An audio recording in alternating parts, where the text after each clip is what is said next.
Welcome back to the Here for the Truth podcast. My name is Yerasimos. I have my co-host with me, Joel Rafidi. We have another really amazing guest today, Leigh-Anne LoPinto. We dive into a bunch of different subjects around relationships, male-female dynamics. We explore some of the polarity teachings and the pitfalls that you may be seeing, take a greater hold in social media these days. We discuss sexual sovereignty and just a whole bunch of other topics that are just really, really important wherever you are in the stage of your relationship, whether you're single, wanting to be in a relationship, whether you're in partnership, whether you're going through divorce or navigating challenges. It's really a timeless conversation. But before we bring Leigh-Anne on, Rise Above the Herd, round 9. If you're a listener of this podcast, you know what it's about. We're doing an early bird sale, a promo that actually it's going on right now. So if you're listening to this on the Sunday, the 18th, this promo ends tomorrow, the 19th, Monday at 11:59 p.m. So really, if you've been wanting to join this program, now's the time to take advantage of it. It's an amazing discount. So you can go to riseabovetheherd.co to take advantage of that. Other than that, anything else you want to add? Joel? No, not much. For ease, there's the link in the show notes for Rise Above the Herd. And just for those that are hearing for the first time, this is, a deep dive, an 8-week group coaching program with myself and Yerasimos. We have powerful transformations. And I think you said it all, man. Awesome. Well, without further ado, here's Leigh-Anne. You are now listening to the Here for the Truth podcast, hosted by Joel Rafidi and Yerasimos. Leigh-Anne LoPinto is a Los Angeles-based psychologist, relationship coach, and breathwork teacher with over 12 years of experience. She's worked with thousands of people all over the world to heal relationship wounds, develop healthy self-love, and attract incredible relationships. She specializes in conscious relationships and spiritual partnership, using relationships to evolve on a soul level. Leigh-Anne, welcome to Here for the Truth. Thank you so much. I'm so excited for this conversation today. So are we. We've had we've had relationship topics. We've had a few podcasts on this topic, and it's always nice to get new perspectives and glean new insights, and kind of build that whole picture that, with the different angles that people bring to it. So excited to see where you're at on it. One of the first questions I have for you, which is a regular question here on this podcast, is firstly I want to dive into your hero's journey and a bit deeper into your personal story. What are some of the major, transformative and catalyzing moments in your life that really pivoted you, into the path that you're on now?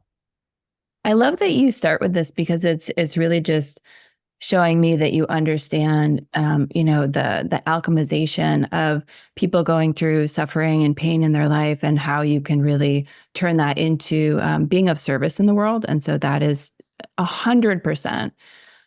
What I've been able to see. And if you asked me this question maybe like 8 years ago, I don't think I would have actually been able to answer it, because it really was through my own healing of childhood sexual abuse and just, a damaged relationship with men starting from like day one with my father that I had to go through. And I was really stuck in victim mentality around that for so long before I started to take personal responsibility to heal myself, and then to be able to see, oh my gosh, I can actually start to help other people with this. And when I started to unravel all of that is when my marriage actually crumbled 10 years ago. And that was my dark night of the soul. So it was a 2-year period of time where I was just on the ground. It was the worst pain I've ever experienced. And I've been through hard things, but that was the hardest thing for sure.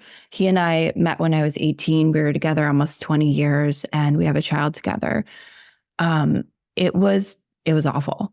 And I was able to kind of go through that 2-year intense period, come up and out, and I was a completely different person, because I was really kind of forced against my will to do all of this shadow work, which I didn't even know that's what it was back then. It was basically like, you have been forced to look at all of your shit.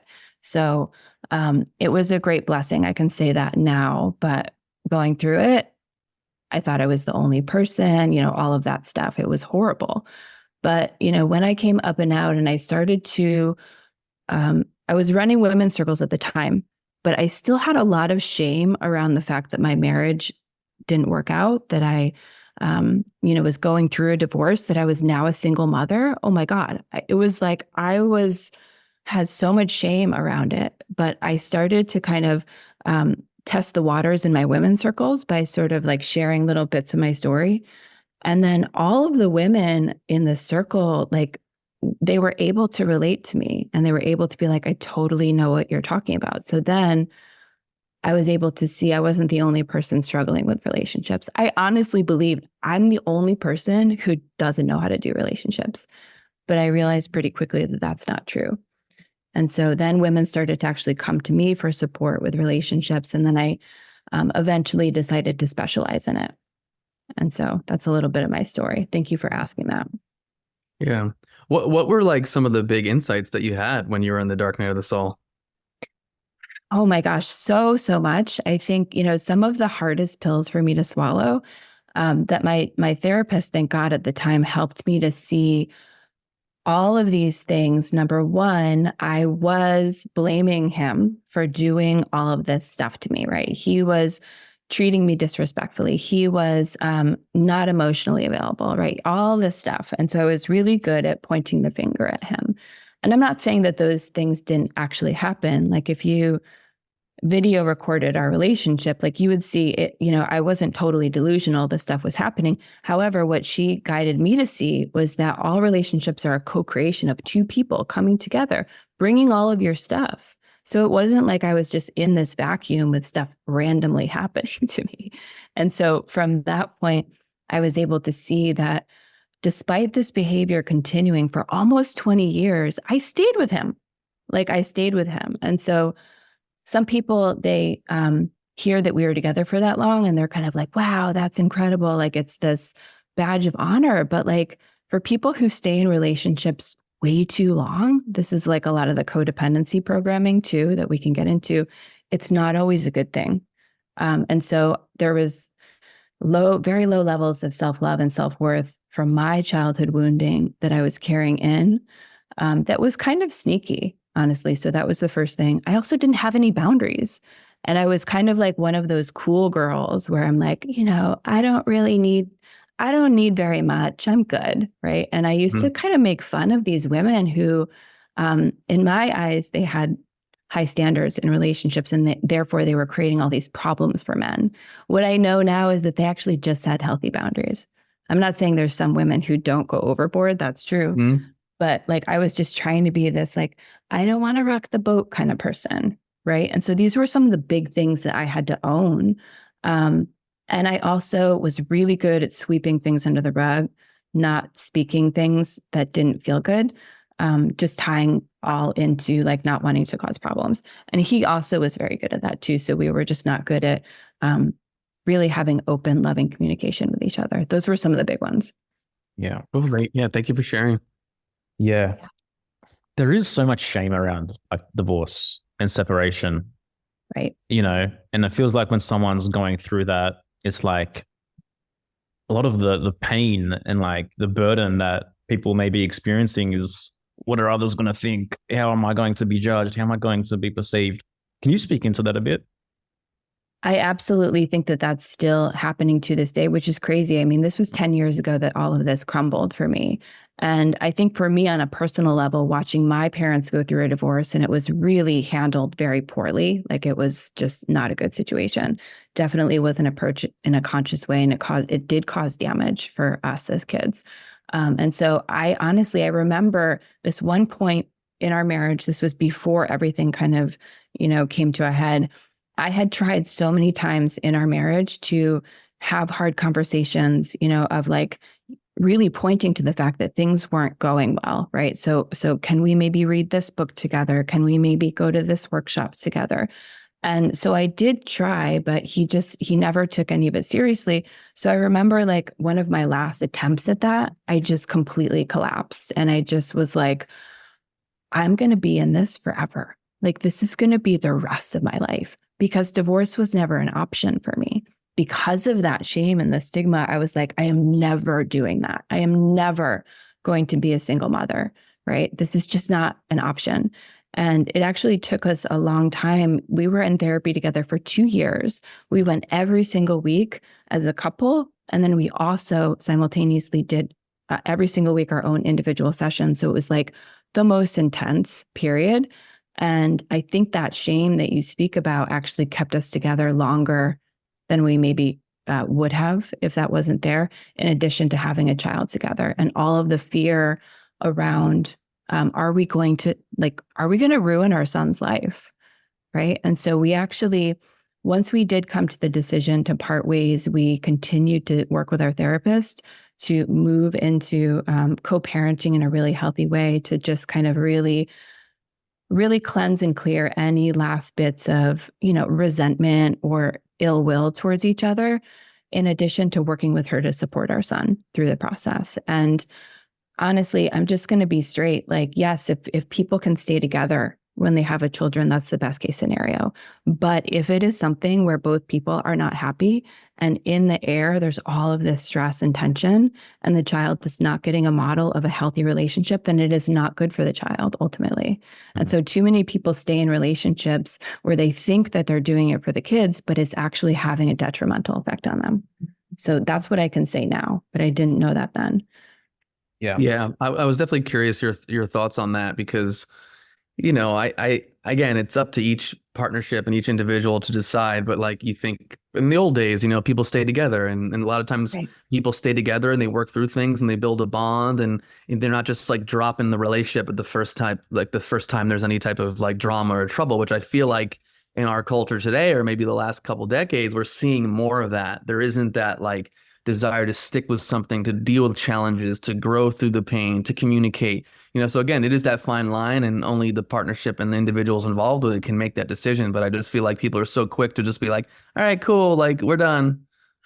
That's the other extreme. I love that you said that, because I definitely am a fan. I'm pro monogamy, pro commitment, pro marriage, all of this stuff for people to be able to stick it out with somebody. And this is now what I teach, right? But there's also, you can also see through my story, I was kind of on the other end of like, I literally was going to stay in that marriage for the rest of my life. And it was going to be horrible, right? And so there's kind of these like two extremes that people can either stay way too long when it's really, truly not working despite your best efforts. But, for people listening, I would say, if you have a sense that maybe things are headed in the wrong direction, like, you have to fight for it. You have to literally give everything that you have. You have to step up to the plate and try to make it work. And we did. And honestly, at the end of that really intense 2-year period for us, we both could say that we literally gave it our all, right? And so that was actually the only reason that we could step away, is because we had that internal knowledge that we tried. But I agree with you. And now this other extreme that you're speaking of is all over the place. And we can get into that too, with dating apps, with hookup culture, with all of that. None of that is good. Yeah. What do you think are like the psychological roots of the whole stigma around separation and divorce? Like, obviously, I agree with you guys, that people should absolutely fight for it, right to the end and leave it all on the table. Otherwise, there's always going to be those what ifs. But like, I think about religion, I think about culture, I think about the psychology of the crowd and the herd. In your opinion, like, what's at the foundation of that? That's off the table, that we can't go there. We can't even think about it. Well, I think it ties into the shame that we were speaking about earlier. And so that shame is also programmed from maybe people who, from religion, from this, these expectations of what marriage is. And I do think that in addition to us being able to step into a new paradigm of what relationships could actually look like, we also need to kind of really, I guess you could say, reclaim marriage in a different way, maybe cleansing and clearing that whole idea out of whatever isn't really working. And that's a big conversation. But yeah, I mean, I would think it's just what I experienced was that there's so much stigma and shame. And I was programmed to believe, as most women and maybe most people are programmed to believe, that you just grow up, you find your person, and then you get married until death do you part. There's just no other option. Yeah. Yeah. So, I mean, I think that's really the core of it, but I'd love to hear what you both think on that. Yeah, I mean, I agree with you, and I even think about, in even the modern quote unquote like truth movement, I think it's even continued, like I think about, the Jordan Petersons, like this is the worst possible thing in the world, it's basically like, suicide for the child, et cetera, et cetera, et cetera. Yeah. I just think there's got to be more of a circumstantial basis. Like I'm sure there's kids that come from separated families that grow up healthy and they get everything they need and they're able to thrive and be whole, successful human beings moving into the future. I just don't like, people thinking that there's no hope if this happens. Like, all the light's diminished. Nothing can be salvaged. We can't. My child's going to grow up, and be whatever. Yeah, I think it's what we said earlier. Like, I think there are extreme cases. I mean, do whatever you can, take personal responsibility, work on the partnership, whatever you can, because that fracture does have an impact on the child, whether consciously or unconsciously. Right. But again, if both parties involved are absolutely miserable, like you said earlier, Leigh-Anne, what is that going to do? There was a teacher once, I went to some workshop and he said, and again, this is the extreme version.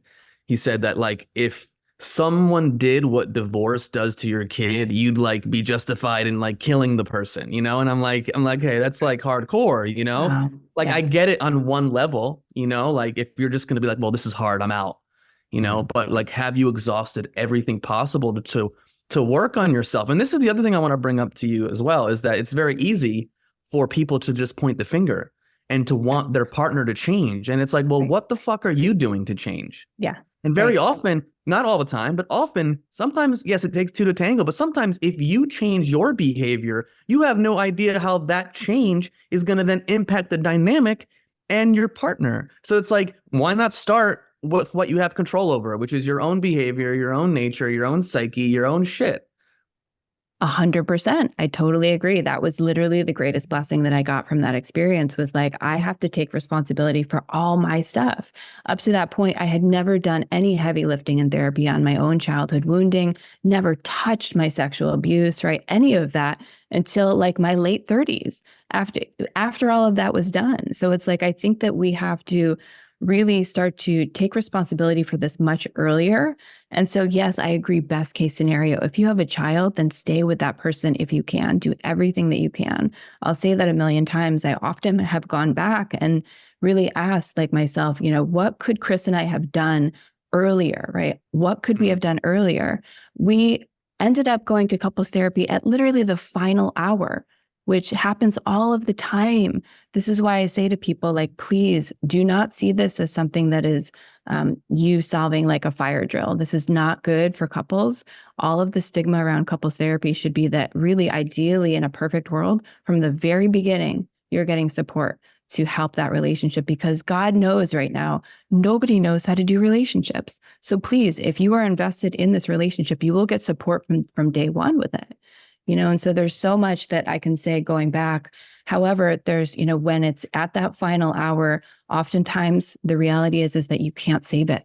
You can't. And you just have to be real about that. Now, my son has the opportunity to witness a happy, healthy relationship. His father and I are both in healthy relationships that he can now witness. Mm-hmm. So that's the best that we can do.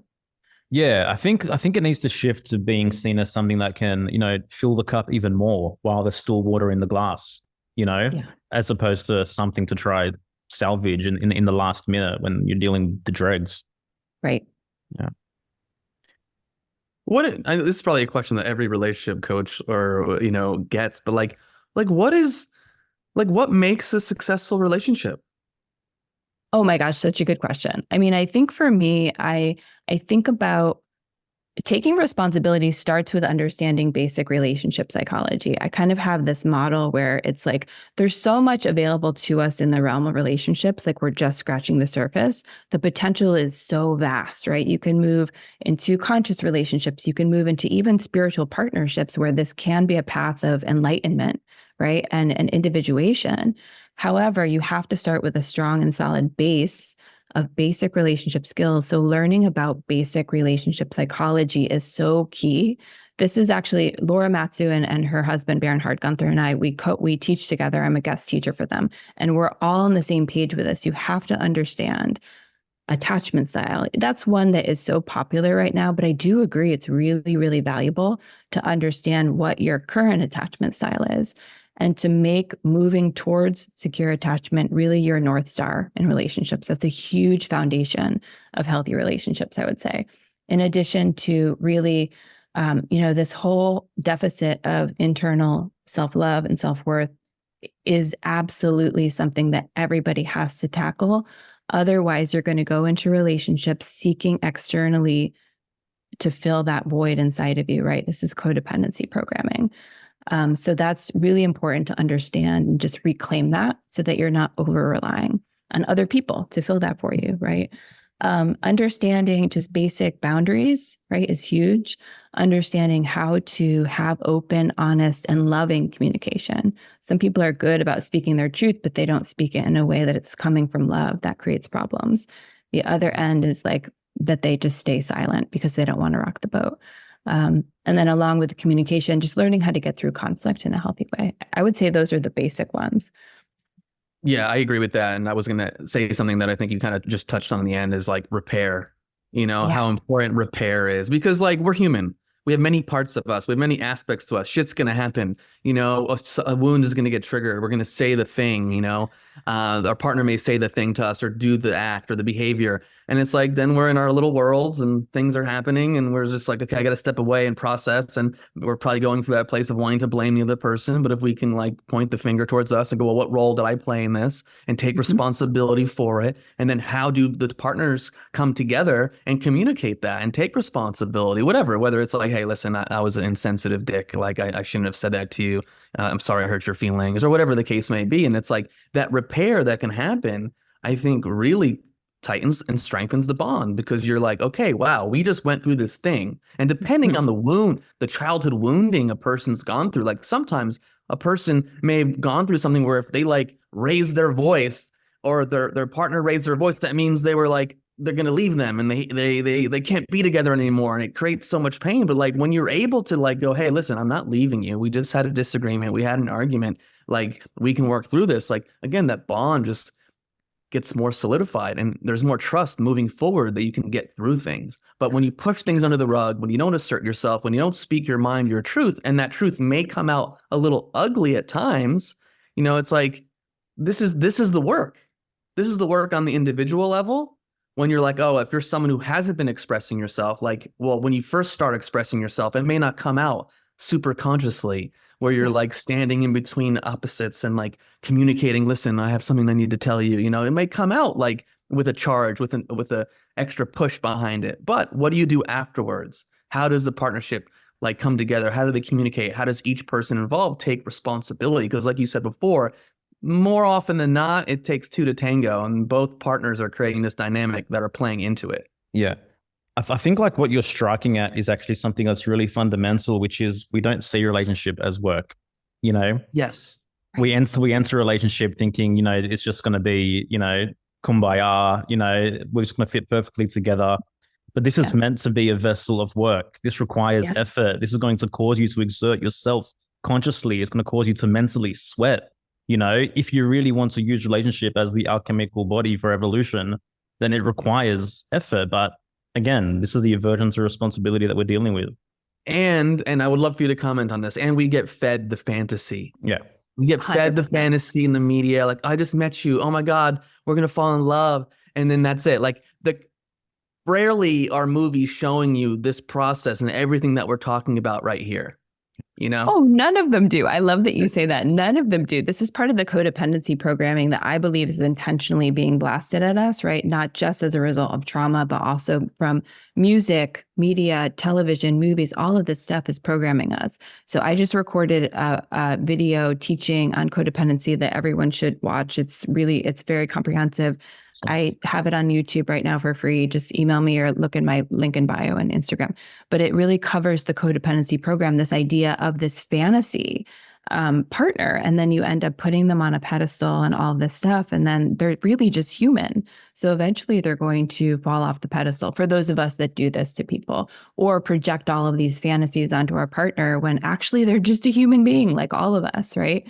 And so this is huge. But like, I love what you say about it builds trust, right? When you are able to get through bumps in the road with your partner, it absolutely strengthens the relationship, right? It builds resilience. It builds that staying power, that trust in each other to be able to get through hard things, to have hard conversations.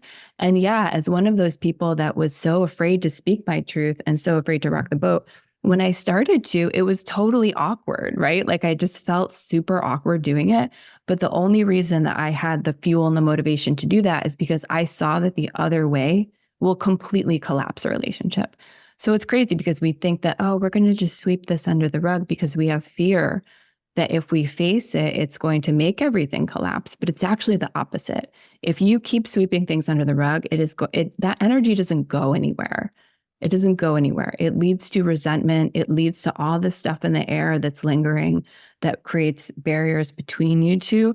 And I call it just keeping it clean and clear, right? Having open communication as things come up is so huge. And that relates to intimacy as well, because especially for women, if stuff is like in the air that hasn't been spoken, then all of a sudden they don't want to sleep with their partners, right? They just don't have that desire. Maybe for men it's easier, but for women especially, it's not.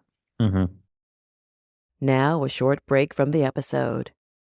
Just a reminder, the early bird sale for Rise Above the Herd Round 9 ends Monday, February 19th at 11:59 PST. This is our signature 8-week group coaching program with Joel and myself. We also do have Dr. Sophie Fletcher on board with us. She handles the nervous system component of this program, which is super important. If you're in partnership, if you're in relationship, conscious communication is key. And it is very challenging to communicate consciously when you're dysregulated and, you don't have great capacity within your nervous system. So if you want to start getting into this very important work, come join us for 8 weeks. The link is in the show notes. Back to the episode. Like in my view, it's only like for codependence, like it's only when that disillusionment takes place that real love is actually possible.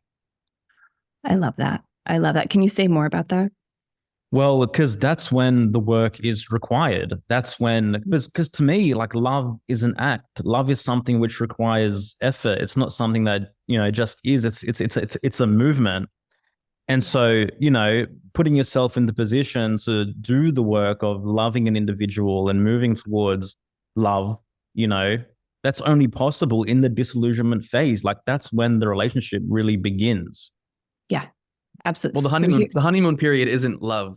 Yeah. In my opinion, right. like those first 4 months, there's some deep shit happening on a psychological level in terms of why you attracted a certain person into your life, what they're carrying for you, and vice versa, and the magic. But like, once again, like you said, Joel, once the first thing happens or the behavior that you thought was initially cute because they were different than you then starts annoying you, then it's like, oh, okay, let's see what work needs to happen here, and like, what does this person have for me? Because my view is relationships are there they come into your life to highlight aspects of yourself, parts of yourself that you don't have access to, that maybe you've repressed and disowned, and subconsciously you're drawn to this person, and they very often have the medicine for you to become more whole, and to integrate these lost aspects of yourself.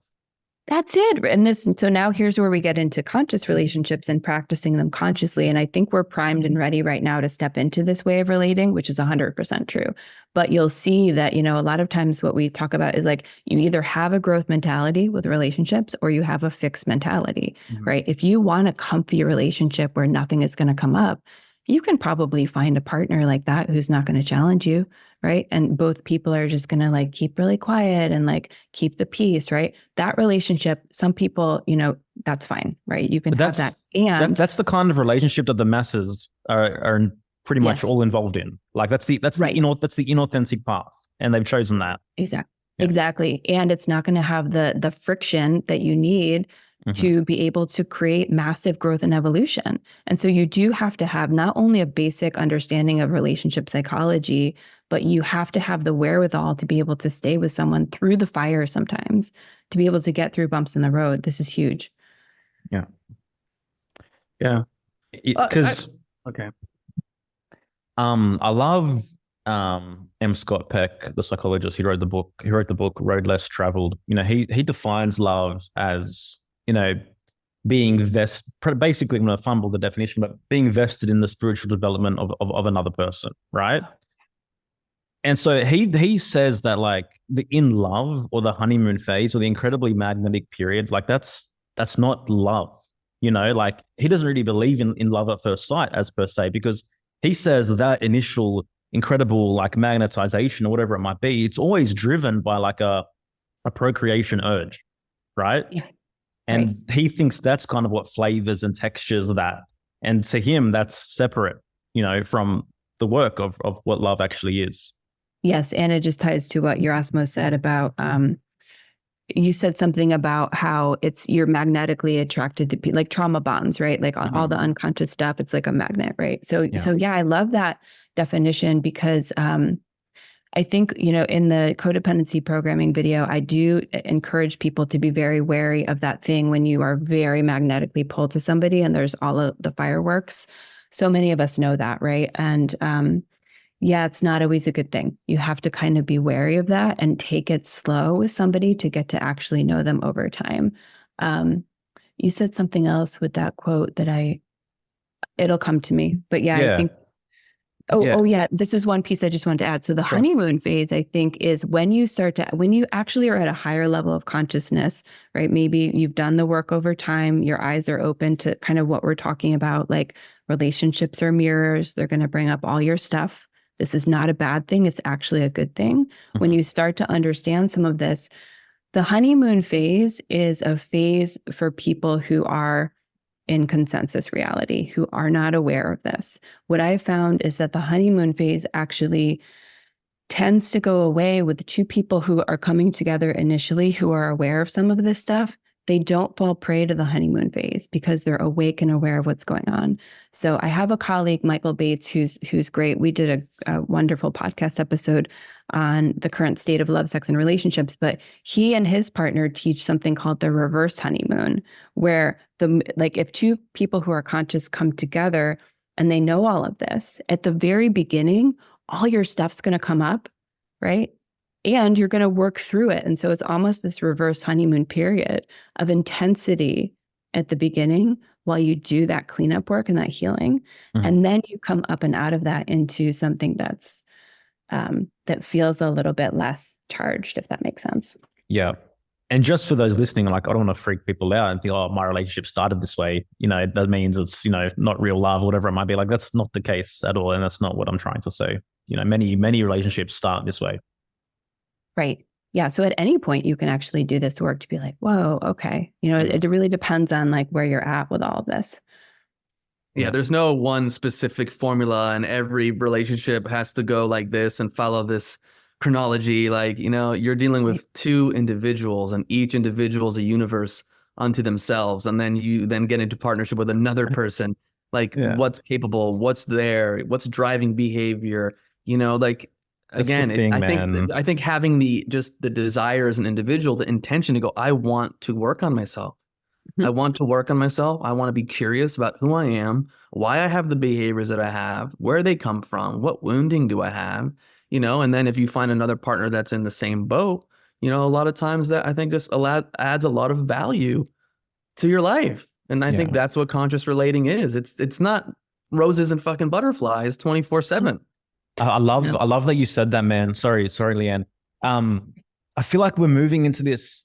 We need to be wary of moving into this place where we feel like there's this generalization of there's only like a single path to healthy relating, but it's so unique. Like every relationship's arc and heroic journey is so individualized. Like we talk about the individual journey, but when you're together, it's even more unique. It's even more individualized because there's two of you and you're bringing your unique combined essence together, So every single path to bring out, the culmination of the gifts that a healthy relationship and going through that journey together can bring forth is unique for every single person.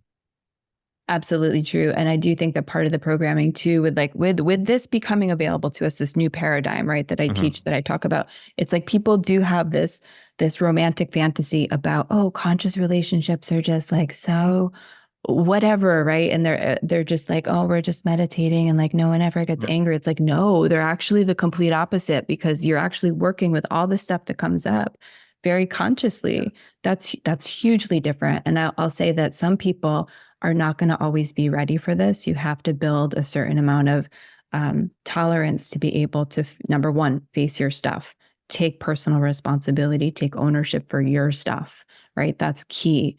Also, to understand the co-creation aspect that we talked about. There's kind of a preparation period before you can truly start to practice relationships consciously. Yeah. But like, if you're ready for it, like, what is there to do? You know, like, how can you ever, like, at every fork in the road of your relationship, whether it's 6 months in or 10 years in, like, there's going to be something you're not ready for, right? Right. Well, that's true. You can only prepare to a certain point. Yeah. I totally agree with that part. Shoot, there was something else I was going to say. Yeah. Like there's a million different directions we could go. Yeah. Yeah. Well, how about let's go in here this direction first. I'm curious your thoughts. We're seeing on social media and in the relationship communities this like hardcore polarity teachings that are happening. So I'm curious your thoughts on polarity teachings. What are some of the positive elements, and then what are some of the things that maybe are a little bit too simplistic from a psycho-emotional standpoint? Yeah, it's so wild for me to see the popularization of polarity teachings right now, because we're in 2024. I remember back in like 2016 here in Los Angeles, I was starting to kind of play around in that scene here. I'm not going to name names, but some of the bigger people here. And there's definitely there's pros and cons for sure. I would say that the positive side of it is the understanding that we all, of just masculine and feminine energetics, hugely important, right? So that's very, very important for people to understand. I think women are waking up to the fact that maybe they have abandoned, their feminine energy, feminine side. And yes, when you look sort of zoomed out at the last, 50, 75 years, like that is the process that has happened for women. And then conversely for men as well. So it's almost like a reclamation of our feminine energy as women, vice versa for men. You see with men's work and all of the men's groups coming up, there's a reclamation of masculine energy, which is great. However, the downside that I'm seeing is that some of the popular polarity teachings are actually bringing people back in time. They're trying to bring them back into the 1950s in these traditional roles. Whereas, the process of Carl Jung's path of individuation that I work with, there is a component before you actually reach the state of union with the divine that includes anima, animus integration, which means basically inner union. We all have both internally. So if we're not allowed to cultivate both internally for that balance of yin yang, then you're actually, in my eyes, preventing people from stepping into true wholeness. How dare you say a man has feminine energy and a woman has masculine energy? So I didn't hear what you said. Sorry. Oh, he was making a joke. I'm being sarcastic. Like, there's just so many people out there proposing this idea that it's ridiculous that men have any kind of feminine energy and and women have zero masculine energy, and just it's purely, I mean, okay, first of all, like these words are so triggering for people, especially men. I get it. Men have been programmed so much. Like there's no part of me that's feminine, right? Like, oh my gosh, if I was a man, I probably would be the same. And it's just like, I have a great podcast episode with Michael Holt, who it's called Masculine Vitality. He is a big believer in, just call it the integration of the head and the heart. Mm-hmm. Yeah. They're just words. Well, semantics. It's semantics, because you say feminine, it's like people think female, see masculine, they think, male, but it's different, right, from like a psychological archetypal standpoint. Yeah. That's the problem. It's a misunderstanding of archetypes, like people which referring to like qualities and attributes which we all have access to. 100%. Yeah. And so I think people really need to sit with this, because what I'm seeing is like people want to go back in time, and, it's fine. I get concerned sometimes, right? Because whatever, this is just my field. However, I think what's going to happen is that if people go back in time and they abandon parts of themselves, eventually they're going to wake up to the fact that this is not the way. That's just what I see. I agree. And I think anyone who's a student of psychology and the human psyche and Carl Jung's work, or other people that speak about wholeness and integration, understand this. Like I mentioned earlier, we have a universe within us. If you disown parts of you, they're going to come out in ways that aren't ideal, down the road as the relationship evolves. And so it's like, this evolution, and I think maybe this is what's going to happen. We go from one extreme to the other extreme, and then hopefully we come to a place where there's this like a more integrated balance. Yeah. But it's like I found in my life, this is necessary. Like I don't want to disown parts of me, but can I be the conductor of my own inner world and understand what aspects of me serve a situation best, serve a relationship best, you know? So, I'm on the same page. We're speaking a similar language, so I appreciate it. Yeah, totally. Yeah, and particularly like I'm seeing like, a rise within, I guess, the male relationship influencers and coaches who are imbued with, their own personal Christian ideology, like they're calling Carl Jung New Age, right? Bringing Jung's ideas into relationships as New Age, like. Wow, that just represents a real repression on their end. And like, I'm picturing it's just, they're putting a lid very tightly on something. And what you just said in terms of it coming out in weird ways, we're seeing that all over the place, right? I believe that these people who believe that they're being born into the wrong body, it's like, if we actually went in the direction of really helping people to understand this integration process, and that it's okay in a woman's body to be full spectrum. It's okay. And I can still call myself a woman, right? I do believe that urge is unconsciously really an urge for integration internally. Yeah. And there's so much nuance to this too. Like I'm 100% masculine and 0% feminine. And like, there's nuance. You have men that are a little bit maybe more feminine versus other men that are a little bit more masculine. And like, there's reasons that even if you get into like German New Medicine and you talk about Dr. Hammer's work and like the different conflicts or traumas that people had earlier in their life and how that impact certain aspects of them from a masculine and feminine standpoint, and how that then manifests in their behavior or their sexuality or who they're turned on by or whatever the case may be. It's like to overly simplify like male, female, masculine, feminine, like it takes away the complexity and the beauty of the human experience. It removes the intricacies of the dance that makes a relationship what it is. Oh, that's so beautiful. I like that because I also call it a dance. You can actually develop internally both and have it be a dance. I call it energetic agility with your partner to be able to, you can create sexual spark by working with polarity consciously. You can, because yes, you do need the masculine and the feminine polarized in order to have sexual spark. It goes way beyond just sexual benefits. Of course, it has to do with wholeness internally. But yeah, when you learn how to, I think you said earlier, Yerasimos, like what in the moment, what is required of me, and then being able to bring that to the front. Very misunderstood. Yeah. Like, does an individual, do you know how to push your own buttons? Do you know how to like shapeshift or adjust? Or again, this is where I think wholeness comes into play, is like you have access to more of you. And the more access you have, you're moving away from this very rigid way of being to a way where you can dance with life more fluidly, dance in partnership in certain ways, I don't know. It just seems a little bit more fun, more exciting, more, I guess, whole, we're not just limiting ourselves. Yeah. Right. When people do play these roles of like, oh my God, I'm just going to be in my feminine all the time, right? You're going to be in your masc. It's really just performative roles. And what I did see in the LA polarity community is that this is what people were doing. They were, and also there was this eroticized component where they were getting off sexually because of this, right? Then you pull in the dominator submissive stuff, which is really just the control game playing out sexually through us. And all of this is like, people are just, it's unhealed trauma, honestly. And then, so when they were playing these fixed, rigid roles, what I was seeing is that even in my own life, when I sort of went through this too, because I wasn't perfect back then, is that it does collapse eventually, because you're like, oh shit, like I'm totally like abandoning these parts of myself, at a soul level, those are not going anywhere.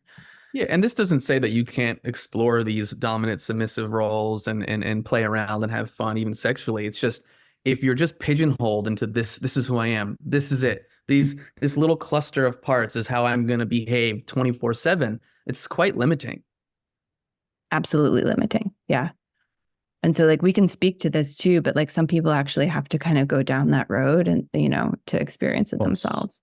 Yeah. And I don't have all the answers. I don't have it all figured out. Like I think I have a lovely conscious relationship, but like, we have issues, we have stuff we have to work through. Like what we've been saying this whole thing. It takes work. It takes conscious relating. It takes personal responsibility. We're always evolving. We're always growing. As an individual, you're going through many phases of your life that are going to present new challenges. The same thing goes for your partner. And then you're trying to interact together while individually you're going through new things. So like it's a never ending, this whole something with Joel and I talk about often, this whole process of awakening, like there's no end point. Like it's not going to be now I'm 90, I'm the most awake person in relationship. I'm awake. Like, no, there's going to be a new thing. Like you're going to approach death and is your partner still around or is she not around? Like there's just so much juice to life, so many different opportunities to relate and engage and learn and grow. And like, it never ends. It never ends. There's always other layers to peel back. Right. And so like, also what I've found too is like, yes, the work never ends, but often there is a period, especially if you're really with someone and you're like in a powerful, you're really working with this stuff like very consciously to get through a lot of stuff. There is a period of time where I'm not saying that you can be totally healed, right, of like childhood stuff, but you can actually really do intentional healing to remove a lot of the charge from some of these triggers. And then all of a sudden you can actually with your partner come up and out into a period of, instead of it being focused on healing, now it's about growth and expansion and evolution together to the heights. And that is what is available to us because it's not always about staying stuck in the trenches. Yes, that's part of it. But totally. there is this other expansion that can happen that I feel like if people are stuck in the wounds all the time, let's just say they're not practicing conscious relationships, then this whole expansion is actually never going to become available to them. Yeah. You know what the hardest for sure. you know what the hardest challenge is? It's navigating this part of a relationship early on when you have young children and there's so much responsibility and so much energy being exerted in raising young kids. And then all in the interim, like all this stuff within the relationship is coming up as well. Like the bandwidth for most people just does not exist to be able to deal with those multiple fronts. It's like getting, especially when like, babies are so demanding of their mothers. They need them 24/7. They're totally exhausted. They're on the boob all the time. And it's like, where is there to give to actually consciously dealing with the relationship, whether it's with a therapist or whether it's like even just, being able to have the energy to communicate properly with a partner. So getting through like those first like 4 or 5 years to get to the point where then you can allocate more energy to the relationship is key. I feel like so many crumble in that phase. Yeah. And also back to what I was saying before, where it's like, even if you did do those 3-4 years, then you throw a child or you throw another responsibility into the mix. And then that's a new thing that you have to navigate together. Yeah. Right. So it's like that's the part where I say it doesn't end. Like even if you've done the early healing work, then you're like, okay, what's our common vision? What do we want to create? How do we want to move forward? That process alone of just living and moving through life, what is going to bring its own challenges as well. Absolutely. And so I see there is kind of it's like this, it goes back and forth sometimes. It's not just like, oh my God, we're done. And like, now we're just all over here. Right. And expanded. But yeah, I would say that having kids and the young, like it's a lot. And, as a mother myself, that first year was brutal. I didn't sleep. Right. I didn't sleep. And I think that having compassion, understanding that it is a phase, it's not going to last forever. That's first and foremost. Allowing yourself to be messy, right, and taking away some of the pressure. Let's just say before kids came into the equation, you were practicing relationships really beautifully and well and consciously and perfectly, and then kids come in, having the just being like, yeah, it's not going to be perfect. In addition to understanding that is a time when you can really call in support. This is huge, right? Like we don't have enough support in those days. And I know this isn't possible for everybody, right? It's not. But if it is possible for you to get some help, to make it a little bit easier, I mean, there's so much. Parenting is a huge topic. Yeah, totally. What is sexual sovereignty? So for me, sexual sovereignty, this is kind of a new body of work that's coming out of this larger, I have to frame it into what I call the war on love, sex, and relationships, which is really kind of an attack or a spiritual war on that's eroding healthy relationships, especially between men and women. So we've already spoken a lot about how you can actually work with the material that comes up in relationships for healing, for growth, for evolution. So sexual sovereignty, in my definition, is really being able to reclaim our true sexual essence, cleansed and cleared of trauma, programming, conditioning, right? That actually forms it and shapes it into something that's not truly ours.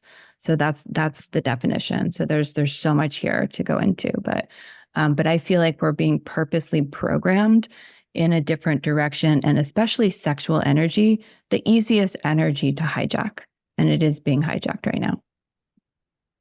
Yeah. Can you talk about that a little bit more? Yeah, please. So so I think we all know that our sexual energy is very easily pulled, right? Very, very easily pulled. First of all, right now we're in this culture that has a celebration of anything goes sexually. Okay, now it's great on the one hand because it's like we're coming out of this. I'm 45 now. Growing up as a kid, there was a lot of shame around sexuality. As we've moved forward, there is sort of like sex positivity, right? Let's just all embrace all of it. And so there's a good aspect to that, right? There's nothing wrong with sexuality. We shouldn't have shame around it. But right now, our culture, the pendulum has swung to hypersexuality and to a celebration of sexuality, all of it, right? Even if it's actually born out of trauma, even if it's sexuality that is really taking us down into the lower realms, it's anything goes right now out there. And so I think that we have to understand that it's a result of trauma, and then trauma being celebrated, and these eroticized wounds that people have that they just continue to get off on, in addition to keeping that in place through being blasted through programming, through the media, through music. So what is the process of one reclaiming sexual sovereignty? So for me, it's kind of, it's a parallel path to doing like the bigger perspective of us as individuals reclaiming our sovereignty. And really, like, I do mirror it around the path of Carl Jung's path of individuation, of like first realizing, right, that we have a persona that's not truly us. It's been shaped and molded by external influences, right? Waking up to the fact that we also have a sexual persona that maybe isn't truly us. One example is pornography. Pornography is totally programming preferences that are not authentically people's preferences into their brains, especially men, right? And so we have to really get honest with ourselves. What is ours? What's not ours, right? That's the first step. Yeah, and that's the tricky thing is like when you get exposed to this stuff so young, like how do you even know? How do you realize what's the difference between like what is so deeply programmed within me versus what I really want? And it's like when you think about sexuality, when you think about the things that turn people on, it's so deep, it's so nuanced. Like, why is a person turned on to this? And like, can a person then go, oh, well, like, what would my life be like if I wasn't turned on by this? What would I be turned? I mean, it's very deep. Like the conditioning is really deep when it comes to sexuality, I've found. Yeah, hugely deep. So this whole thing around sexual sovereignty really came up for me. And I actually do help people to rewire their just their sexuality in general. When I work with people one-on-one, this is something that we target. I also have an article called Sexual Sovereignty on Substack. It goes very, very deep and takes you step by step through how you can actually reclaim your sexual essence. But I think the first step is to really understand my sexuality has been shaped and programmed by an external stuff. And just as I would do this on a zoomed out level, just with myself as a whole, I can also do this sexually. Now, this is difficult for people. Not everyone is going to want to do this because people cling so tightly to their sexual preferences. And they do not want to let them go, even if they have been shaped and molded by the external. Yeah. What are your thoughts on, obviously there's the love languages, but then Jaya Ma created something called the erotic blueprint. Are you aware of that? Yeah, I am aware of that, but yeah, I don't really use it. Well, I was just saying, like, with the love languages, there's like, words of affirmation, physical touch, and all that. She created something called the erotic blueprint that, depending on how you answer the questions, like you have certain preferences, or you fall under a certain category. Like one is kinky, two is or one of them, not in any order, kinky, sexual, sensual, energetic, and shapeshifter. And so depending on how you answer these like multitude of questions, like you have a certain erotic blueprint. So now, yes, that erotic blueprint, if you're answering the questions based on coming from a place of like deep, like wounding, that's going to impact that. So maybe like 10 years later, you go through the questionnaire after you've done personal growth work, and maybe it's different. But again, I'm just curious if you. But then, can't that same context be applied to the love languages? Like, what if trauma and wounding is informing one's love language?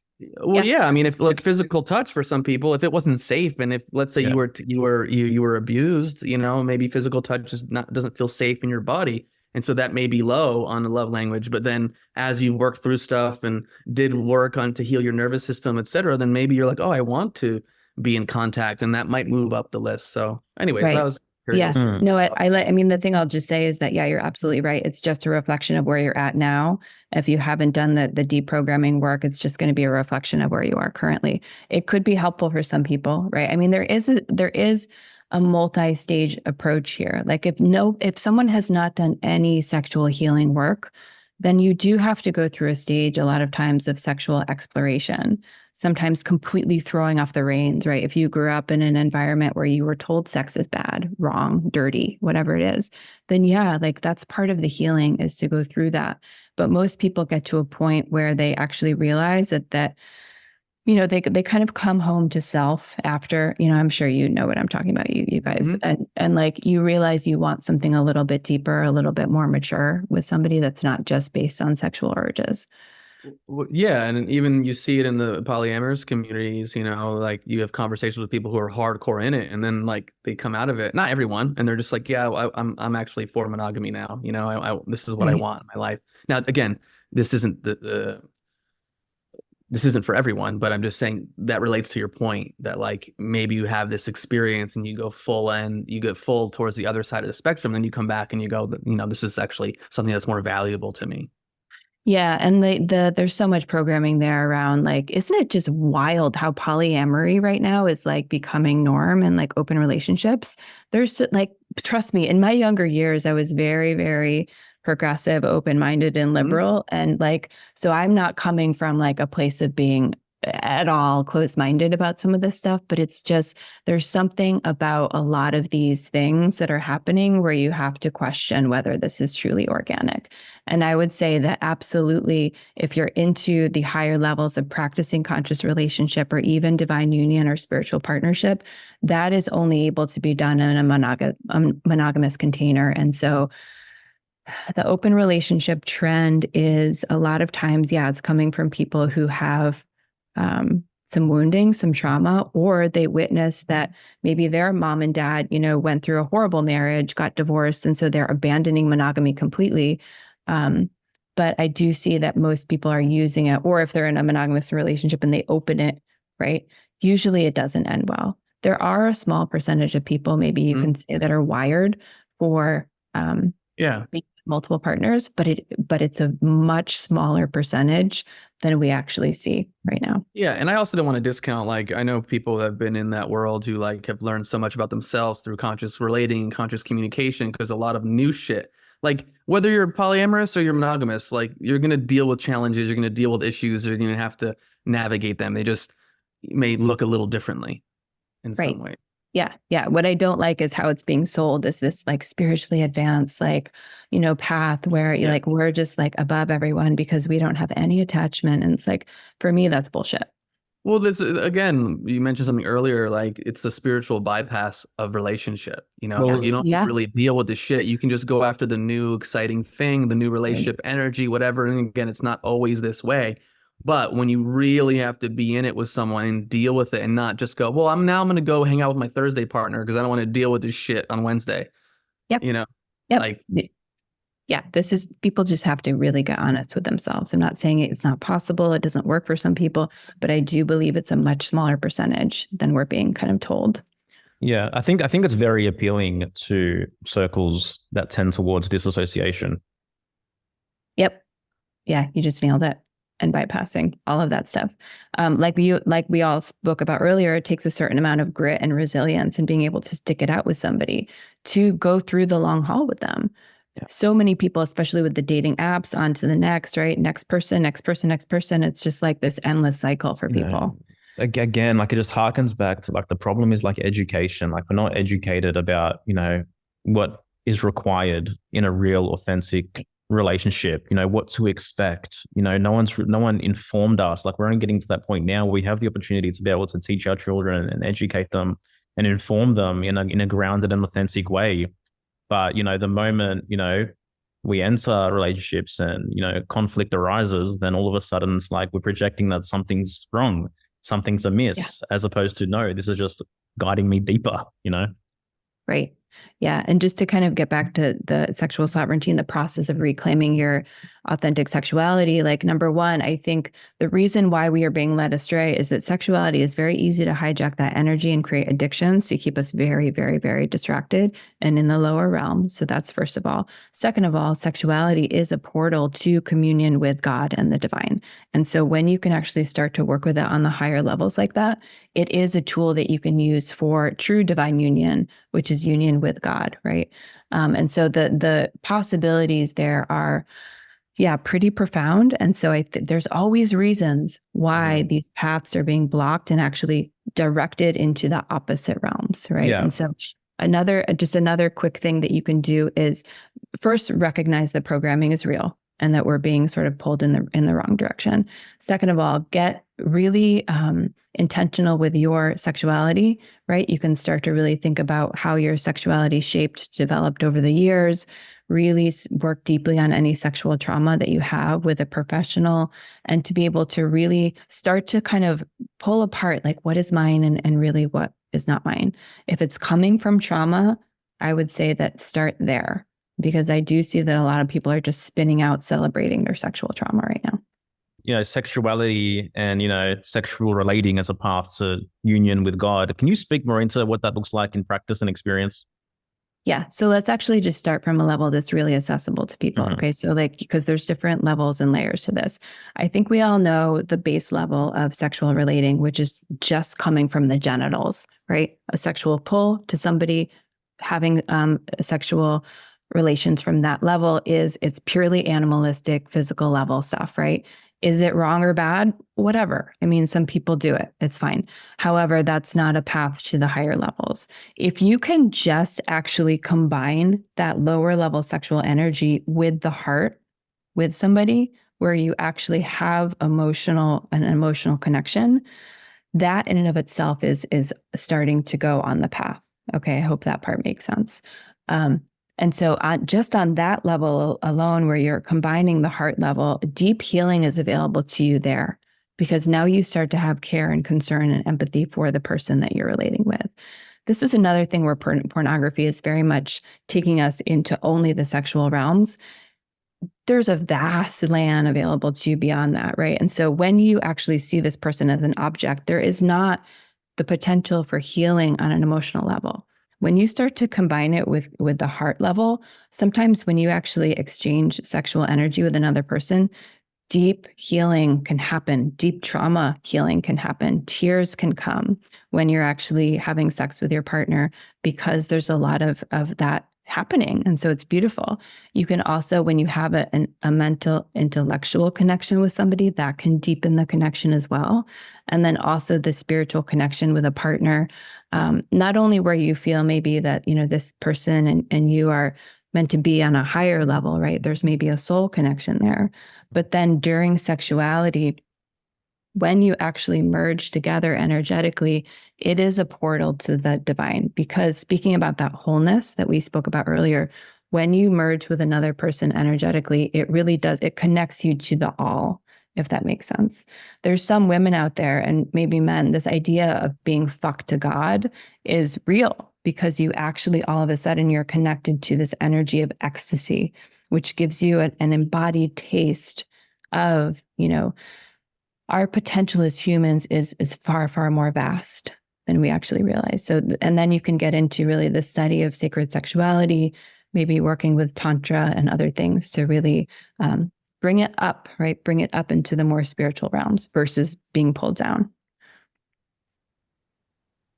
Yeah.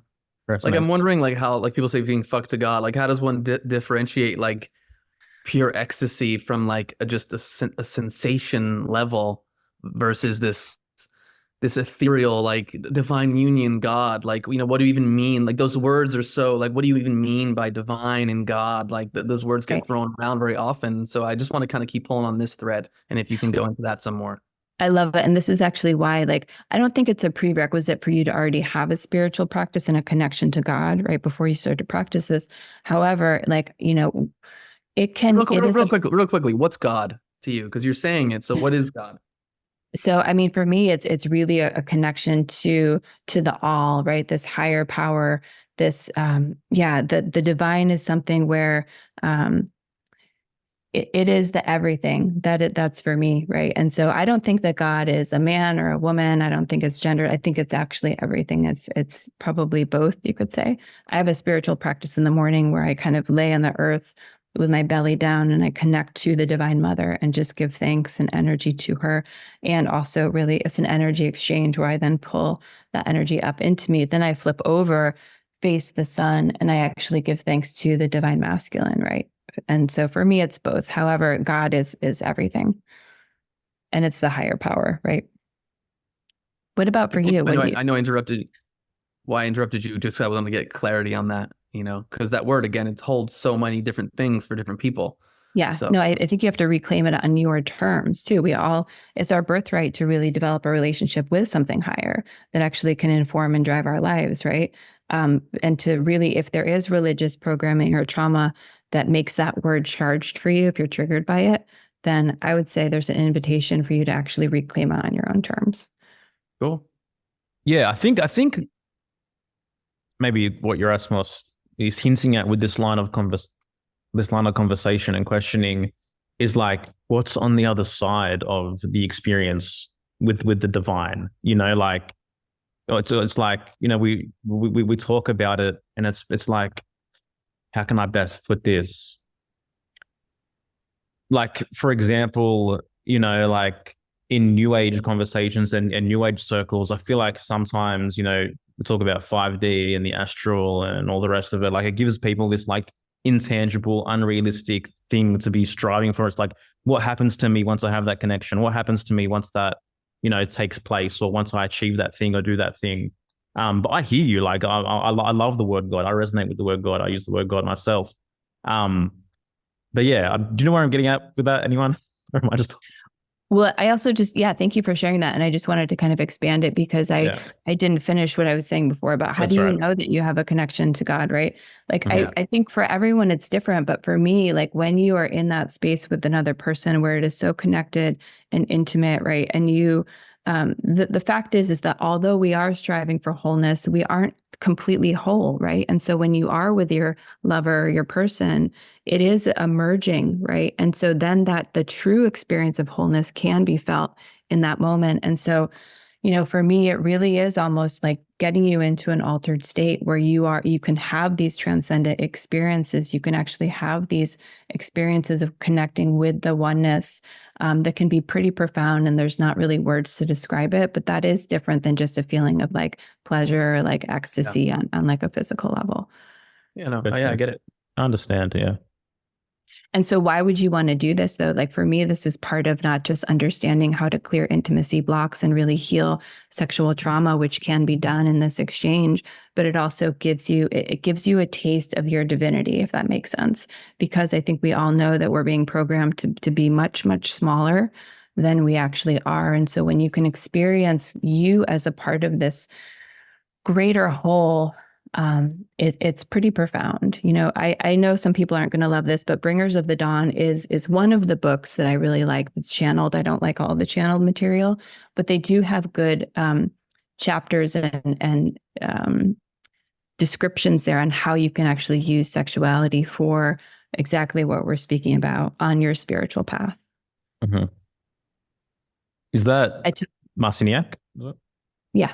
And I speak about that in the article on sexual sovereignty. I pull some of the bits of that book, and that's not the only thing that informs my work, but I do really like that, because it's basically saying that we have been taught to either kind of abandon our sexuality, right? Because of shame, right? We're not supposed to go there, right? Or it's a celebration of the over sexuality that's actually pulling you into the dark realms. Either of those paths aren't going to actually lead you in the direction that I'm talking about. Yeah, there's like a short-term gratification piece to this versus delayed gratification that I think like long-term relating brings you towards, as opposed to like, oh, that felt good. Like I'm not saying that you can't have that, because it's like you'd like to have both sides, you'd like to be balanced. But I just feel like there's an overemphasis of like, I need to feel the thing right now, and then what's the next thing that can make me feel and then the next thing and the next thing and the next thing. And I think that's part of the hypersexualization. That's part of the kind of the dopamine dilemma that we have in our culture as well. That sexuality plays into that as well. Yeah, and sex addictions are very, very common right now. Porn addiction, sex addiction, even, you could say women are more prone to relationship or love addiction. It's all kind of tied in together. But as we've been saying, how easy it is to manipulate and hijack sexual energy, keeping people stuck in low-level sexual addictions with that impulse control thing you just said, it's like that's the addiction energy running, right? That's not who you truly are. Yeah. This is too, like, from, again, I'm not a parent, but from like a parenting standpoint, like you have to be vigilant in terms of what content is being exposed to your child, because that innocence, that aspect of them when they see a porn video at 6 years old or 7 years old or something else, that impacts them deeply, depending on how that, their psyche perceives it as well. And that I think plays into a lot of the stuff that we're seeing in the world, and this gender confusion, like, or like just the differentiation between masculine and feminine within an individual. And then again, when you throw on top of the programming, where it's like, we talked about this earlier, where it's like, well, maybe you're just a tomboy. You don't need to go cut off your breasts and then go through the whole process, and then maybe that'll shift or evolve later on in life. You know what I mean? 100%. And, it's not a joke that pornography is now accessible at just the click of a button for people. And yeah, my son didn't have a phone until much later. He's now a teenager, but I do remember that he came home from school in elementary school, like 4th grade, and said that one of the kids that had a phone at that age, which is absurd, had pulled up pornography and they were watching it, and he was deeply traumatized. And that's one of the things that happens. It's like, this is not age appropriate, and it's traumatizing our kids. So like, trauma-based mind control is part of this. It's like, this is like, everybody is actually being traumatized. Why do you think it's free? Right. Right. Yeah. Right. And people are being exposed earlier and earlier and earlier, which is playing into so much of what we're seeing in the world. Right. Oh, man. Yeah. And like, for girls too, girls and boys are opting out of relationships and sex because they're seeing this violent, dark pornography that is like, this is what it's supposed to be. Like, no, thank you. Yeah. Or they're opting in and thinking that's normal, right, because they've watched it and they saw it, or like their friends are talking about it. And that's what it means to experience pleasure or to relate to a man, or vice versa. Yeah. Yeah. What is like the positive imagery or the positive material that's out there and accessible to, like, kids that are moving into, understanding and moving through puberty and beginning to, grasp these concepts? Like, what's available to them? Yeah, that's a really good question. And I think every parent has to kind of grapple with this, right? Like, and this is where knowing your kids so deeply and being able to sense intuitively, like when they're even ready to start having these conversations, is really key. There's a great book. It's called Conscious Parenting. I think she touches upon some of this and how, in an age appropriate way. But yeah, every child is different, right? Like you have to know your child very deeply to know when they're ready, and also go off of their signs and signals to when my son comes to me and asks questions, right? And so like it's not like I'm always going to wait for him to sort of come to me, but we have a very open, safe relationship where anything is welcomed. And the flip side to this is that sex education is being sort of pushed on our kids, especially in the public school system, at completely age inappropriate ages, and the kids aren't ready for it. They're getting confused, under the guise of sex positive parenting, which sounds great, right? It sounds like, oh yeah, like sex is beautiful, right? But that is, just be aware of that term, because it's morphed into something that has its own agenda where it's pushing this stuff onto kids way early. Yeah. I mean, you have 8, 9, 10-year-olds that are being taught this stuff, and then they come home, they go, I'm a they, them. Like, do you even really know what you're talking, like, and again, I'm not sitting here and people who navigate and grapple with this stuff, like, but like when you're 8, 9, 10, like, do you really know, like, at that level, like, and how much of it is programming? No. And then parents, are obviously programmed, and they're manipulated to believe that, oh, we just have to affirm everything. And if you don't, then you are at risk of losing your child. Like, we have completely lost our mind, like people have either none at all or such fickle morals that they're so immediately drawn to whatever moral code is handed to them as a pathway to being enlightened. This is now the pathway towards enlightenment, is to not affirm anything and to just be completely wishy-washy and become nobody and put no flags and hold no stakes in the ground whatsoever. And it'll be the complete opposite. Like, maybe I'm traumatizing my kid by affirming what reality is echoing to us. Right. Yeah, I totally agree with you. And this whole, that points to the bigger problem here of moral relativism, where it's like anything goes, right? Like, we can't anymore, we cannot question or judge people. And there is such a difference between healthy shame and toxic shame, right? Mm-hmm. We're a culture that is completely shameless now. There is such a thing as healthy shame. When we do something that is wrong and off track, we should actually feel shame. That's a healthy internal director and shaper of our consciousness. All the conscience. We've been speaking about it for thousands of years. Right. Yeah. And so parents have to really wake up here, just as the herd mentality has caused them to go into all of these directions, because of the woke mentality and agenda. It's like, wake up. About people, wake up. Waking up requires effort. It requires work. It requires responsibility. Like, the reason that we have sleepiness is because really the original sin is laziness, right? Laziness of the mind, laziness of consciousness, the laziness to put in the effort required to do things properly, to question whether your kids even need to be in school, to question what's informing your kids, to question what shows they're watching. To do all of this requires you to be fucking vigilant. Totally. And it's a hard task. It's hard. And it also requires you getting real about your own stuff and your own childhood stuff that they're then trying to play out with your kids. So we came from a lot of authoritarian parenting. The pendulum has swung way over to very permissive parenting, where parents are just like, oh my, I can't, like, the child has to just lead the way, and like, I can't do anything. And then the child is like running the show.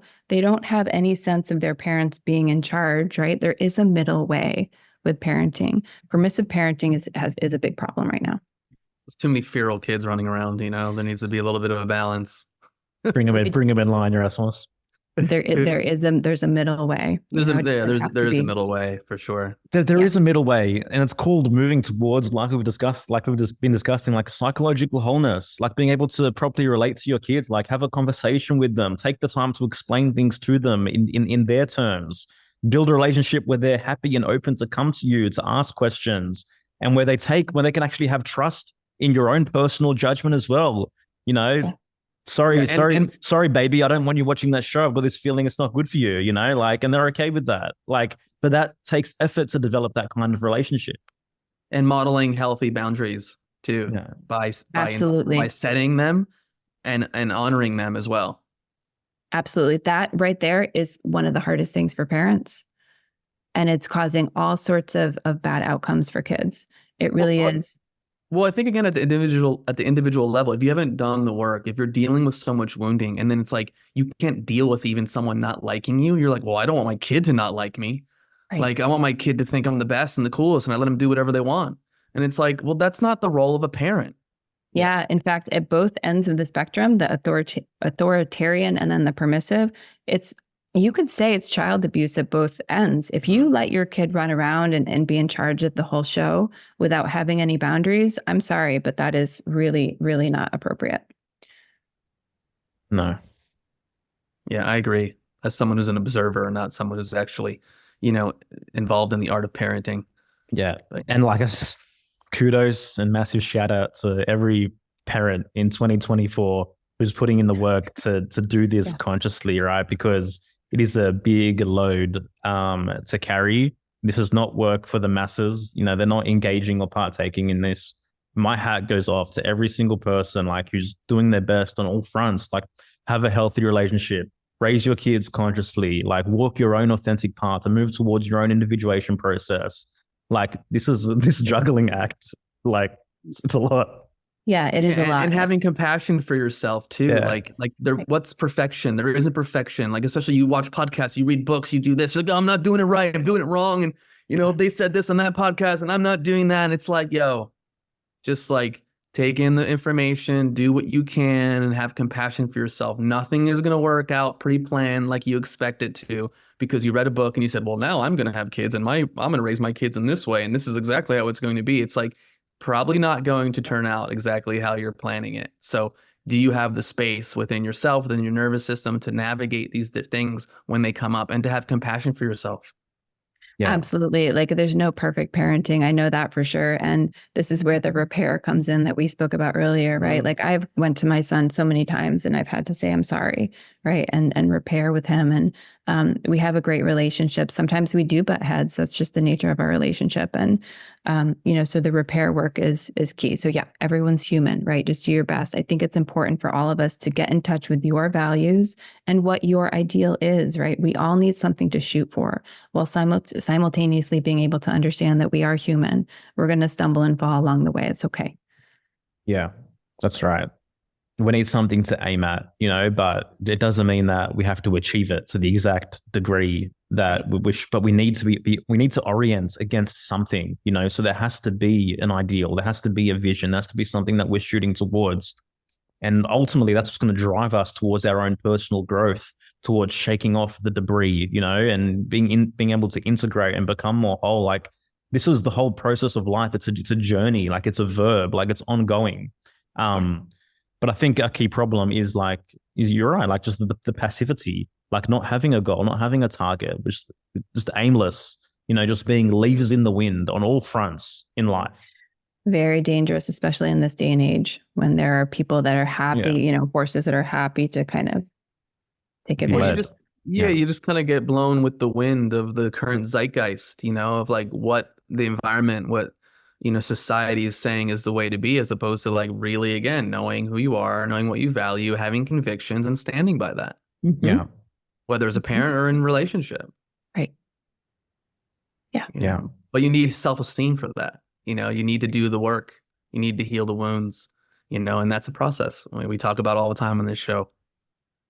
Well, I love that you said that, because even though it might seem simplistic to people, this idea of self-esteem or self-love or self-worth, it is the foundation for everything. Because if you have a sense internally that there is a void or a deficit, then you will continue to seek externally, right? Or just think that you don't have it all figured out and you need to be addicted to, listening to other people's opinions about things and be, all this stuff. There are people that need external stimulation 24/7 and they can't take a moment to actually just be with themselves. Mm-hmm. Yeah. Yeah. What classic, just a classic quote, I think it's Goethe, but sometimes it's attributed to Bruce Lee, knowing is not enough, we must apply. Willing is not enough, we must do. Right. Yeah. Sorry, Yerasimos, I'm sure you're going to say something very, very important. Hopefully I haven't robbed all of us of that. Go ahead. No, I don't. It was more of a question of like, because again, our audience is consists of people who are single and maybe happily single, or single and craving a relationship, or in partnership and want to get the fuck out of partnership, or in partnership and want to grow deeper into partnership. So like, I want to say like, what's your message to each one of these quadrants? But to like, based on what I said, like, what is your final like message to these groups of individuals, and what can they take from this? Yeah. Or anything else that's like really just like on your heart or mind that you feel like, you want to share. Yeah, I mean, the first thing that I'll just say is that, taking self-responsibility, getting really humble, turning towards yourself and understanding, maybe I don't really know how to do relationships perfectly or very well at all, right? That was, for me, it was the hardest thing to admit that. It's okay. Don't have shame around it, right? This is the first step to admitting that, hey, maybe I have something to learn. Maybe I have a lot to learn, right? It all comes to the inner work within for you to be able to really go back, see what were my core childhood wounds around relationships. Do I have, wounding around my relationship with my mother or my father? Did I have formative experiences when I was younger that have shaped my relationships to this day? Just getting really clear on that. We talked about some basic things that you can learn about relationships, like attachment style, communication. One of my favorite books is called Conscious Loving. It's by Gay Hendricks and his wife, Kathleen Hendricks. I love that book. That's literally the only relationship book that I even recommend. There's a lot other good ones, but I would say every little step forward can make a difference. Every little step forward, even if it seems like a minor thing, is you on the path towards that, right? And you're going to stumble and fall sometimes. That's okay. Pick yourself back up, right? If you need to take a break, if you need to just, put all this inner work to the side, that's fine too. And so I think we talked about a lot that people can just sit with and digest. People can reach out to me with any questions. People can always book a free call with me. There's no pressure to work together. I literally go deep with people. And you all should think about maybe having some kind of a conscious relationship, maybe dating something, because one of the things that I get all the time is that people come to me who are single and who are looking for people, right, like us, and they find it difficult to connect with them. Yeah. But you're saying they find it difficult to connect. You mean find people like that? Or they find them and then it's difficult to connect with them? No, I mean actually find them. Yeah. There's definitely a growing market and demand, and I think a few people putting something out there in terms of connecting. Do you mean truth seekers or like-minded, freedom-minded individuals? Yeah. Right. Is there a dating app for that, or is there? I think there's a bunch now. I feel like there's a bunch now. But even then, this is a tricky thing. The truth freedom community, it's because you have certain ideas on what's going on in the world, and you're aware of certain things going on in the world, as if that automatically means that you've dealt with your childhood wounding and trauma. That's true. And you've done the inner work necessary. It doesn't always go hand in hand. All you have to do is look at social media and look how people are communicating to one another because they disagree with one thing you put out there. That's true. A lot of people in the truth or movement don't actually have those basic relationship skills down. But I mean, I would say just in general, having more spaces for people who are just awake and aware, and us talking about working with relationships consciously, just people who have that starting level of understanding, right, is huge. Yeah, that's right. The starting base of shared values, can't be understated. But yeah, to Yerasimos' point, there's plenty of psychopaths calling at the agenda as well. That's true. or just dissociated or emotionally, retarded. And I mean that in the term, in the way, not that someone is going to yell at me for being on PC, but I mean in the definition that there's just a arrested development from an emotional intelligence standpoint that shows up in their, intrapersonal and interpersonal, relationships. Yeah, relational immaturity is huge. I think we're stuck in, maybe an adolescent version of this collectively, or childhood maybe. And something I've talked about often, we are young, as a species emotionally, our emotional intelligence, even from a human design standpoint, the solar plexus, the emotional center, is the newest. And so, we're bumping along the way. You see it in the world. There is emotional immaturity is more the norm than emotional maturity. Absolutely. Yeah. And I that's feel the I would direction. argue it's also being eroded too, on purpose. Emotional immaturity, relational immaturity, basic relationship skills, all of it's being eroded right now. Yeah, totally. Leigh-Anne, thank you so much for being here with us. We so appreciate it. I love this conversation. I mean, we could talk about this, over the course of so many podcasts. It would still feel like, we're having it for the first time because there's so much to get into. And there's so much we're navigating as time moves on as well. How can our audience connect with you? How can they find what you're offering or if they just want to get in touch? Thank you both so much. This was such a beautiful conversation. We could probably talk for hours. And yeah, I would love to do it again sometime or just chat with both of you individually. Always available for that. But yeah, people can get in touch with me. My website is love-evolve.us. I'm sure you'll post all this. Yep. Instagram, is a great way to get in touch with me. I don't post too much on there, but people can DM me. And I also have a podcast called Love Evolved. Substack. There's a couple of really good pieces on there that go deep, deep, deep into my work.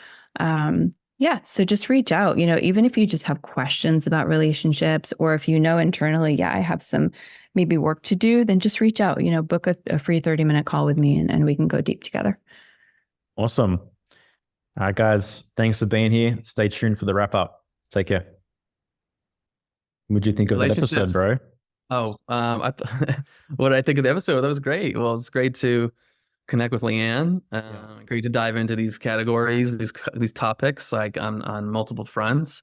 Relationships are the cause of so much pain, whether you're wanting to be in one and what that impacts or not, or you are in one and it's not going how you wanted to. But I think again, like the focus has to come back to you as an individual and like, what are you doing about it? It's so easy to want to point the finger. I'm right. You're wrong. You're the reason why this relationship isn't working, and it's like, maybe there's some truth to that, but like your energy is just best served looking in the mirror and going like, what do I got to do? Like, how can I shift? What are my blind spots? Where's my conditioning playing out? Where am I playing out my mommy and daddy issues, or the conditioning from my younger years? And it's just such a deep and nuanced conversation. Then you throw sex into the mix, and sexuality and why you have a certain way of being or what turns you on, what doesn't turn you on. Then you throw kids into the mix, which, like this is so many layers to this process of relationships. Yeah, man. It's like since the beginning of time, like this is a fundamental aspect of humanity, like relating, like how we relate to ourselves, the environment, to partners, like procreation, like, is obviously a symptom of relationship. And, since the beginning of time, no one's mastered it, right? Like it's like it's a constant work in progress. There's always work to be done. It's like there is no Bible on how to relate. Man, like it's a vessel and a vehicle for enormous spiritual evolution and enormous growth and enormous self-reflection and a way for you to know yourself deeper and understand the intricacies of your own psyche and, how you can become more whole, more grounded, more stable, like, and at the same time, like you mentioned, the immense pain that is possible through the vehicle of relationship, as well, which again is, obviously another teacher. But yeah, man, I love having these conversations. I'd love to do a relationship roundtable, down the road as well. I think that'll be a lot of fun. Yeah, for sure, man.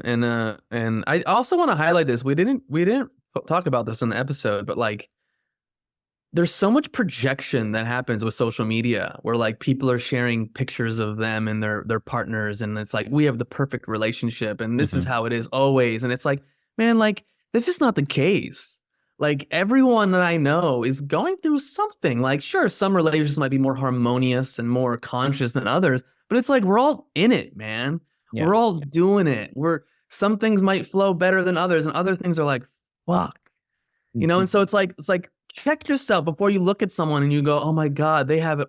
Everything's perfect. It's like fucking nothing is perfect. Whatever you want to say about that word, Just know this as a fact without a shadow of a doubt. that everyone is dealing with their shit.